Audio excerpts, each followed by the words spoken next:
படிப்பதற்காக அரசானது பல திட்டங்களை கொண்டு வந்து செயல்படுத்தி வருகிறது. எத்தனையோ திட்டங்கள் பிள்ளைகள் படிப்பதற்காக வாய்ப்பை உருவாக்கி கொடுத்து எல்லோரும் எந்த குடும்பத்தை சேர்ந்தவர் இருந்தாலும் ஏழை குடும்பத்தை சேர்ந்தவர் பிள்ளைகளாக இருந்தாலும் அவர்களெல்லாம் நல்ல கல்வியை கற்க வேண்டும், அவர் விரும்பிய பாடத்தை படிக்க வேண்டும், அவர் விரும்பிய கல்லூரிக்கு செல்ல வேண்டும் என்ற எண்ணத்தில் அந்த திட்டங்களெல்லாம் செயல்படுத்தி வருகிறது. மாணவர்கள் அதிக மதிப்பெண் எடுத்து வெற்றி பெற்றால் அவர் நினைக்கின்ற கல்லூரிக்கு செல்ல வாய்ப்பு நம்முடைய அரசாங்கம் உருவாக்கி கொடுக்கப்பட்டிருக்கிறது. புதுச்சேரியில் எல்லா கல்லூரிகளும் இருக்கின்றது. மருத்துவக் கல்லூரி, பொறியியல் கல்லூரி, கலைக்கல்லூரி, வேளாண் கல்லூரி, நம்முடைய புதுச்சேரி கால்நடை மருத்துவக் கல்லூரி இவையெல்லாம் அரசால் தொடங்கப்பட்டிருக்கிறது. தனியார் கல்லூரிகள் இருந்து கொண்டிருக்கிறது.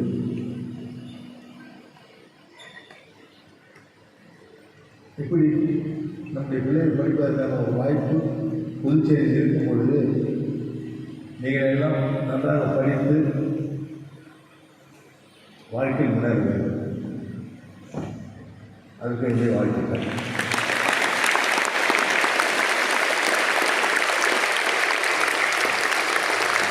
நன்றாக படித்த பிள்ளைகளுக்கு அதிக மதிப்பெண் பெற்று வெற்றி பெற்று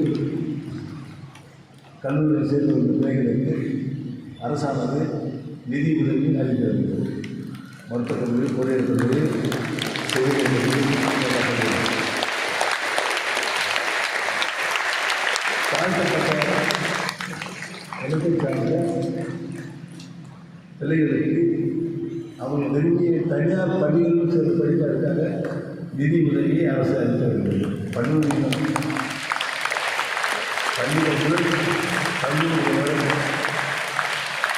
என்ன படிக்க நினைக்கிறாங்களோ அந்த படிக்க அரசு உருவாக்கி இதில் ஏன் நான் சொல்கிறேன் அப்படின்னு சொன்னால், இந்த வாய்ப்பு நம்முடைய அரசால் எல்லோரும் படிப்பதற்கான வாய்ப்பு அரசால் உருவாக்கி ஒடுக்கப்பட்டிருக்கிறது. அதை சரியாக பயன்படுத்திக் கொள்ள வேண்டும்.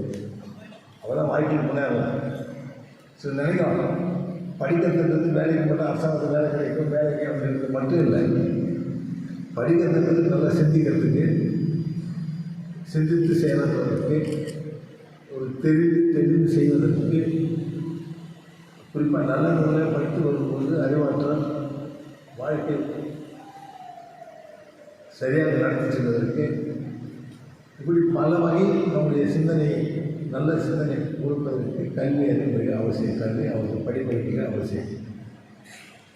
அதுதான் அரசாங்கம் படிப்பதற்கு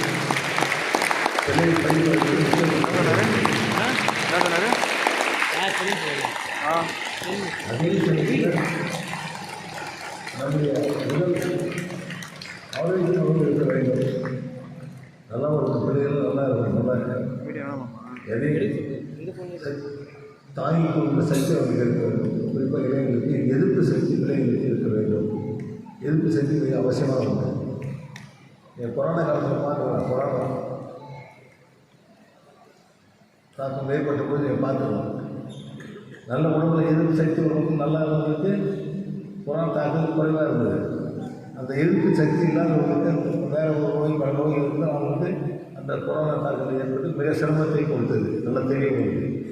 அப்போ நம்ம உடம்புல எதிர்ப்பு சக்தி மிக அவசியம். அதனால சத்தான உணவு சாப்பிட வேண்டியது, உட்கொள்ள வேண்டியது மிக அவசியமான ஒன்று. அதே சமயத்தில் உடற்பயிற்சி, விளையாட்டு இதெல்லாம் பங்கு கொண்டு உடலை ஆரோக்கியமாக வைத்துக் கொள்ள வேண்டும். அந்த எதிர்ப்பு சக்தி உருவாக்கி கொள்வது உடற்பயிற்சி மிக அவசியமான ஒன்று. விளையாட்டு மிக அவசியமான ஒன்று. நோய் நொடி இல்லாமல் இருக்குன்னு சொன்னால் நல்ல உணவு, நல்ல விளையாட்டு, உடற்பயிற்சி மிக அவசியமான ஒன்று. இது இருந்தால் நமக்கு நல்ல ஆரோக்கியமான வாழ்வு நிச்சயமாக உண்டு. நோய் நொடியின்றி வாழ முடியும். அப்போது நோய் நொடி இல்லாமல் வாழ்வது மிக மிக அவசியமான ஒன்று. எல்லா நோயற்ற வாழ்வு குறைவற்ற செல்வாங்க. நோய் நொடி இல்லாமல் இருந்தால் மிக முக்கியமான ஒரு பெரிய செல்வம் சொல்லுவாங்க. ஒரு நோய் நொடி இல்லாமல் இருப்பதற்கு நல்ல விளையாட்டு பங்கக்கூடிய அவசியம், நல்ல ஆரோக்கியமான வாழ்க்கை சத்து வரக்கூடிய அவசியம்.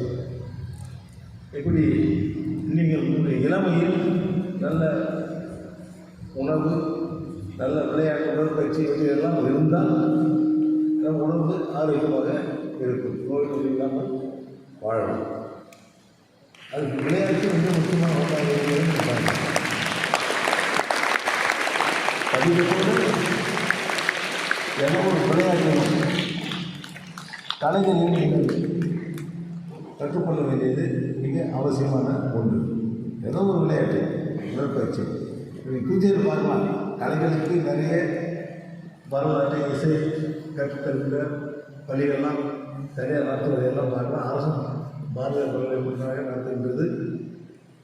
அதே மாதிரி நம்முடைய விளையாட்டு தொண்டு கொள்வதற்கு நிறைய வாய்ப்புகள் பூச்செடி இருந்து கொண்டிருக்கிறது. பிள்ளைகளும் அந்த கலையை கற்றுக்கொள்வதற்கும் விளையாடுவதற்கும் நல்ல வாய்ப்பினை ஒரு பூச்செடி இருப்பதை நீங்கள் பார்க்கலாம். இதெல்லாம் நீங்கள் பங்கு கொள்ள வேண்டும். படிக்கணும், அதே நேரத்தில் இது மாதிரி விளையாட்டுகள் பங்கு கொண்டு உங்கள் உடலை ஆரோக்கியமாக வைத்துக் கொள்ள வேண்டும். ரெண்டும் தேவை. படிக்கணும், அதே சமயம் உடம்பு நல்லா இருக்கும். உடம்பு நல்லா இருந்தால் நல்லா படிக்க முடியாது. உடம்பு சரியில்லைன்னா பரீட்சையில் போகும்போது எனக்கு உடம்பு சரியில்லை, கை எதாக இருக்குது, அப்படின்னு நோய் வந்துடுது அப்படின்னு சொல்லக்கூடிய நிலையில் இருக்கக்கூடாது. இப்போ ஆரோக்கியம் இருக்கிறது மிக அவசியமான ஒன்று. அதற்கு விளையாட்டு மிக முக்கியமான ஒன்றாக இருப்பதை நீங்கள் பார்க்கலாம். சின்ன வயசுலேருந்தே விளையாடணும். ஓடி விளையாடு பார்ப்போம், ஓடி விளையாட பார்ப்போம் அப்படின்னு அந்த பாட்டு தான் தெரிஞ்சிருக்கும். சின்ன வயசுலேயே ஓடி விளையாடணும். அப்படி விளையாட்டுக்கு முக்கியத்துவம் கொடுக்கின்ற அளவிற்கு அரசானது இப்போது நம்முடைய துறையை தனியாக ஒதுக்கி, விளையாட்டுத்துறை தனியாக ஒதுக்கி அதற்கான நிதி ஒதுக்கி கொடுத்திருக்கின்றது. அப்போது இதையெல்லாம் நிறைய விளையாட்டில் கொண்டு விளையாடி பல மாநிலங்களுக்கு சென்று போட்டிகளில் பங்கு கொண்டு வெற்றி பெற்று வருவதை இப்போது நம்மால் பார்க்க முடிகிறது. வெற்றி பெற்று வருகிறார்கள். பார்க்குறோம், ஒவ்வொரு முறையும் பார்க்குறேன். என்கிட்ட வருவாங்க, பார்ப்பாங்க, சொல்லிட்டு போவாங்க. திரும்பி வந்து நிறைய பதக்கம் வாய்ப்பு பார்க்குறோம். ஒரு மல்யுத்தம், அந்த இது மாதிரி போட்டியெல்லாம், ஒரு அதாவது பவர் லிஃப்டிங் சொல்லக்கூடிய அந்த படுத்துன்ற அந்த இது, அதெல்லாம் பார்க்கும்போது ஒரு பசங்களாம் பார்த்தீங்கன்னா வரும்போது கொத்தா கையில் பதத்தை எடுத்து வந்து பார்ப்போம். நம்ம கை தாங்க முடியாத பதக்கம் பசங்க வென்று வரதை பார்க்க முடியுது. அப்போது அந்த போட்டியெல்லாம் நிறைய பயிற்சி எடுத்து இப்போ இதெல்லாம் அந்த பயிற்சி சரியாக செய்து நல்லா கற்றுக்கொண்டு பல மாநிலங்களுக்கு சென்று வெற்றியை பெற்று பூச்சேரியில் பெருமை சேர்த்து கொண்டிருக்கிறார்கள். அவர்களுக்குரிய நிதியை ஒதுக்கி கொடுக்கிறது தான் அவசியம். அது இப்போ பார்த்தீங்கன்னா இந்த ஒரு மாதத்தில் பார்க்குறாங்க, இந்த ஒரு மாதத்தில் பார்க்குறாங்க. எல்லாம் நம்ம அந்தந்த அமைப்பு வைத்திருக்க அவங்க தன்னுடைய சொந்த செலவையெல்லாம் நீங்கள் போயிட்டு வரணும். இல்லை தொழில் அவங்களே லட்சம் ஒன்று கொடுத்துருக்காங்க, லட்சம் ஒன்று கொடுத்துருக்காங்க. சொந்த செலவு நீங்கள் சென்று வரலாம். அந்த பிள்ளைங்க எடுத்துட்டு வராங்க, அது காட்டுறாங்க. நான் சொன்னேன், ஏன் உங்களுக்கு அந்த அமைப்பு எடுத்து போனால் அந்த அரசு கொடுக்கல, அப்படி இல்லை எதுவும் கொடுக்கல. அதான் நீங்கள் யாரும் வெளியில் யாரும் உதவி செய்தால் அனுப்பணும். ஏன்னா ஒவ்வொரு 10,000 5,000 4,000 மாதிரி ஒவ்வொரு மாநிலத்தில் சத்தீஸ்கர் போகிறாங்க, மகாராஷ்டிரா போகிறாங்க, எங்கே நிறைய எல்லாம் வரமாக உள்ளூரில் எல்லாம் வரமாக போட்டிக்கு போகிறாங்க. அப்போ பார்க்கும்போது அதுக்கு தேவையான உதவி செய்ய வேண்டும் அரசு வேணும். நான் இப்போ சொல்லியிருக்கேன், அடுத்த ஆண்டு இது மாதிரி எல்லாரும் பார்க்குற மாதிரி இருந்தது. அரசே அனுப்பிச்சி வைக்கிற மாதிரி எல்லாம் அனுப்பிச்சி வைக்கணும்.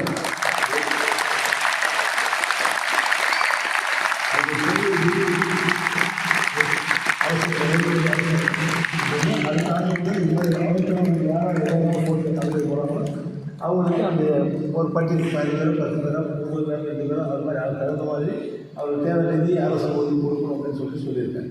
ஆனால் அடுத்த ஆண்டு இந்த பிரச்சனை இல்லாமல் யாரும் கேட்கணும் போகணும் இல்லாமல் இந்த பிள்ளைகள்லாம் எளிதாக அவங்களுக்கு அந்த பயிற்சி பெற்று எளிதாக அந்த போட்டிகள் கலந்து கொள்வதற்கு சில வேண்டும் எங்களுடைய எண்ணமாகும். அதுக்கு அரசு தேவை நிதி தனியாக ஒதுக்கி கொடுக்க அந்த துறைக்கு, நம்முடைய விளையாட்டு துறைக்கு நிதி ஒதுக்கி கொடுக்க இருக்கிறது. அதே போன்று இப்போ நிறைய பரிசோதனை பிள்ளைகளும் அந்த நிதி கொடுப்பாங்க. அந்த வெற்றி பெற்ற பிள்ளைகளுக்கு என்ன பரிசு தொகை கொடுப்பாங்க.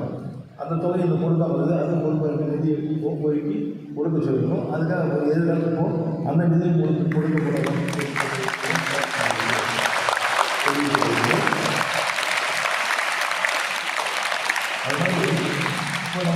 பிள்ளைகள்லாம் நிறைய விளையாடுறாங்க. நிறைய பார்க்குறேன். எல்லா விளையாட்டையும் இப்போ நல்லா விளையாட ஆரம்பிச்சிருக்காங்க. அதே மாதிரி நம்முடைய பாரம்பரியமிக்க விளையாட்டுகளும் இப்போது ஆர்வமாக்கி வராங்க. பாரம்பரிய விளையாட்டு இப்போ மல்யுத்தம், இப்போ சின்ன மல்யுத்தம் ஒரு பாரம்பரியமான விளையாட்டு. அந்த அது போல விளையாட்டுகளும் பாரம்பரிய விளையாட்டுகளும் நம்முடைய பிள்ளைகளுக்கு வந்து அவங்களுடைய சிலம்பம் இதெல்லாம் பண்ணிட்டுருக்காங்க. நிறைய பிள்ளைகளும் விளையாட்டு வராங்க. அப்போது இது மாதிரி பாரம்பரிய விளையாட்டு மறக்காமல் பிள்ளைகள் விளையாடுறதுக்கு வாய்ப்பை நம்முடைய பிள்ளைகளாக அந்த வாய்ப்பெல்லாம் உருவாக்கி கொடுத்து வருகிறார்கள். அதை ஊக்குவிக்கிற அளவுக்கு நம்முடைய அரசும் அது தேவையான நிதி ஒதுக்கி எல்லாருக்கும் இந்த ஒலிம்பிக்கில் இருக்கிற எல்லா கேம் சொல்லுவாங்க, எல்லா விளையாட்டு என்னவோ அதுக்கெல்லாம் நம்முடைய அரசாங்கத்தை பிள்ளைகள் ஆர்வம் வந்து நிதி ஒதுக்கி கொடுக்கணும். அதே மாதிரி இப்போ நிறைய பணியிடம் அரசாங்கத்தில் பணியிடம் நிரப்பிக்கிறோம். அந்த அரசாங்கத்தில் பணியிட பணியிடங்களுக்கு விளையாட்டு என்ன, அதாவது ஸ்போர்ட்ஸ் கோட்டான்னு சொல்லுவாங்க. அந்த இடங்கள் விளையாட்டுக்கான அந்த இடங்களை ஒதுக்கி கொடுத்து நிரப்பி வருகிறது. அது சின்ன பிரச்சனை. இந்த விளையாட்டு எந்த பதக்கமாக, தங்க பதக்கமாக, அது மாநில அளவாக அல்லது நம்முடைய தேசிய அளவாக வந்து உலக அளவில் போட்டி பண்ணுவாங்க. என்னென்ன மதிப்பெண் கொடுப்பது, அந்த ரேங்க் என்ன கொடுக்குறது ஒரு சின்ன பிரச்சனைகள். அது இப்போ நம்ம எல்லாம் கலந்து ஒரு பட்டியல் என்னென்ன விளையாட்டுக்கு என்ன பதக்கத்துக்கு தேவையான மதிப்பெண் முடிவு செய்து, அதாவது யாருடைய தலைமை இல்லாமல் அதற்கு தேவையான அந்தந்த மதிப்பெண்ணை தேர்வு செய்வதற்காக ஒரு நடவடிக்கை எடுத்து அந்த எந்தெந்த விளையாட்டு எந்தெந்த பதக்கம் இதெல்லாம் ஒரு அரசு பேசுவதற்கு அந்த நடவடிக்கை எடுத்துருக்காங்க. அதாவது எதிர்காலத்தில் என்னுடைய விளையாட்டுக்கு நான் பெற்ற அந்த பதக்கத்துக்கு வெள்ளை பதக்கம், தங்க பதக்கம் மதிப்பெண்கள் அதான் எனக்கு கொடுக்கல, சரியாக தேர்வு செய்யல, அதனால் எனக்கு வேலை கிடைக்கல அப்படின்னு. ஏன்னா ஏழை பேர் நிறைய பேர் வேலை கிடைக்காம இருக்காங்க. அவர் இல்லை அப்படின்னு போக்குவரத்துக்கு அவர் பட்டியல் தயாரிக்க சொல்லியிருக்கேன். ஆனால் பட்டியல் விரைவிலேயே தெரிவிக்கப்படும். அதன் மூலமாக அந்தந்த குறிப்பிட்ட அந்த விளையாட்டுக்கு அந்த பதக்கத்துக்கு தகுந்த மாதிரி மதிப்பெண்கள் கொடுக்கப்படும் என்பது இந்த நேரம் இந்த உடற்பயிற்சி ஆசிரியர் இது ஒரு பெரிய போட்டி அது மாதிரி இல்லாத ஒரு பட்டியல் தயார் செய்து இந்த பதக்கத்துக்கு இத்தனை மதிப்பெண்களோடு இன்னொரு சரியாக இருக்கும் அப்படின்னு அரசு அதை தயார் செய்துட்டு இருக்காங்க. அதுவும் சரி செய்யப்படுகிறது. இப்போ அரசு பணியெடுத்து நிறைய பிள்ளைங்களுக்கு இந்த ஒரு வாய்ப்பு இருக்கிறது. எல்லா பணியும் நிறைவேற்றுவாங்க. எல்லா துறையும் அவங்களுக்கு இடம் ஒதுக்கி அதை கொடுக்கப்படுகிறது தெரிவித்துக் கொள்கிறேன். இந்த பிள்ளைகளும் மல்யுத்தப்படி பாரம்பரிய விளையாட்டாக அந்த மல்யுத்த நடத்திருக்காரு. அதெல்லாம் மாநில அளவுக்கு நடத்திருக்க எல்லாம் ஒன்றா சேர்ந்து மாநில அளவுக்கு போட்டி நடத்தப்படுகிறது. இந்த மகிழ்ச்சி இது ஒரு வித்தியாசமான ஒரு உடல் ஆரோக்கியம் நல்லா உணவாக உடம்பு நல்லா இருக்கும். அந்த பயிற்சி சரியாக இருக்கும். அவங்க அந்த பயிற்சி சரியாக இருந்தால் தான் எல்லாரும் மல்யுத்த போட்டி விளையாட வெற்றிகளை முடியும். இதை இந்த நம்முடைய புதுச்சேரி சார்ந்த அமைப்புகள் ஒன்று சேர்ந்து மாநில அளவில் இந்த போட்டி நடத்துவது என்பது மிக மகிழ்ச்சிக்குரிய ஒன்றே. எல்லா போட்டியும் மாநில அளவில், தேசிய அளவில், தென்மாநில அளவில் எல்லா தென்மாநிலம் தேசிய அளவில் எல்லா போட்டியும் புதுச்சேரி நடத்த வேண்டும் என்பது அரசு கேட்கணும். பல இடங்களில் நம்முடைய உள் விளையாட்டு கட்டுதல் நடவடிக்கை ஒரு கல்வி 3 கோடி ரூபாய் எல்லாம் உள் விளையாட்டு நடவடிக்கை பண்ணி தொடர்ந்து கொண்டு இருக்குது. இது மாதிரி ஒவ்வொரு இடத்துலையும் உள் விளையாட்டு கட்டுவதற்கு அரசாங்க நடவடிக்கை எடுக்க வேண்டியது. அதனால் பிள்ளைகள் பயன்படுவது விளையாட்டு ஆர்வம் வந்து விளையாட்டிலும் சிறந்த குடும்பங்களுக்கான ஆரோக்கியமாக இருக்கிற வாய்ப்பினை உருவாக்கி கொடுக்கிறது. நீங்கள் கூறிக்கொண்டு இந்த போட்டியை சிறப்பாக வாழ்த்துக்கள். உங்களுடைய பிள்ளைகளுக்கு